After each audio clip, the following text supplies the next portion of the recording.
He was playing with a bowl, just kind of like tapping it on the floor, just sitting there. And it just quit, you know, I mean, it was just a constant tapping, and it just quit.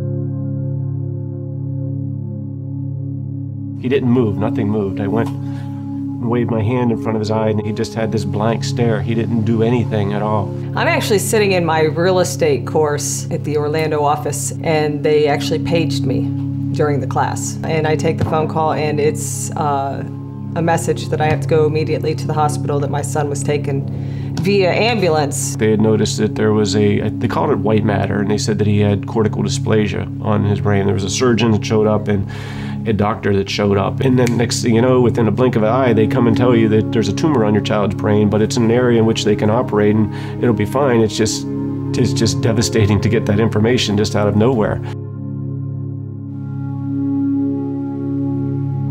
We kind of went just day by day with it. It was good. It was only like 1 seizure a week. Then he started having breakthrough seizures again. And they were just staring spells. He would just be playing, and then all of a sudden he would freeze.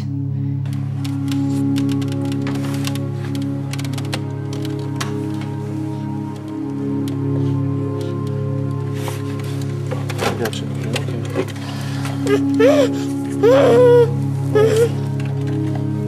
Unfortunately, where he was heading with the seizures, it wasn't good. The seizure won't hurt him. It's what he's doing when they're having a seizure. If he's climbing a tree, he could fall out. If he's riding a bike, he could fall off. If he's swimming, he could drown.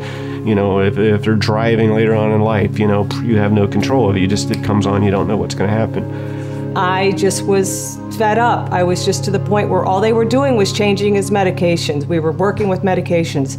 Medications weren't working. They knew there was something there, but they just weren't able to pinpoint it. We were able to go to get a second opinion, and we discussed it, and we ended up going to Miami Children's Hospital. Miami Children's Hospital had been ready to schedule me with an evaluation appointment within a week. I got a call back within 2 hours that I called. I mean, it was like one of those things that I know doesn't happen with hospitals, but God's on my side, and I got an appointment within a week.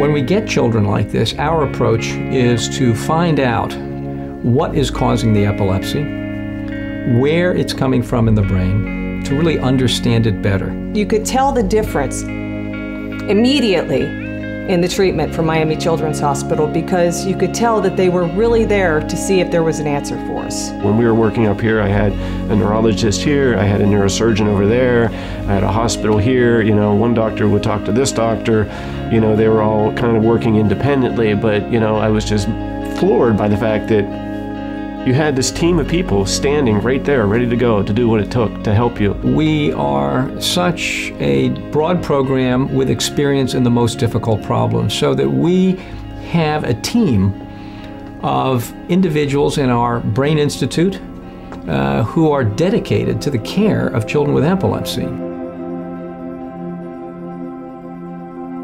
My phone rang, and it was actually Dr. Deshani called us, you know, to say that the test results are in, you know, the team had got together, they had spoke, they had reviewed everything, and they feel that my son was a candidate for surgery. It was real easy for me to hand them my child and put my faith, and that they do it. This is what Miami Children's Hospital does. You know, once the neurologist tells them that the patient has a seizure disorder, their eyes turn to us. It is important to be upfront with the family. So I think sitting down with the families and helping them understand what's going on and that what they are doing, the decision that they are taking for their family, for their child, is the right thing to do. Dr. Bhatti, of course, came out, told us everything went fine, you know, we could breathe. But every day got better and better, and it was like then his eyes were completely open, and he's just, you know, he's Matthew, and he's playing games, and he's going to the air hockey table, and it was like, it was a miracle. We did our first year follow-up. He was fine, no seizures. Second year follow-up, still fine, no seizures. They do an EEG on the second year. It came out clean. This is when we can really say that our son is seizure-free.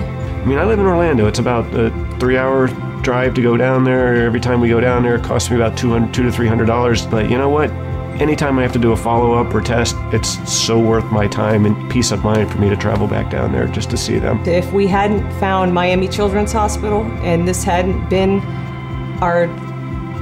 what we did for Matthew, I don't know where Matthew would be today. If you're in the proximity, even if you're not in the proximity, they're the best. They really are.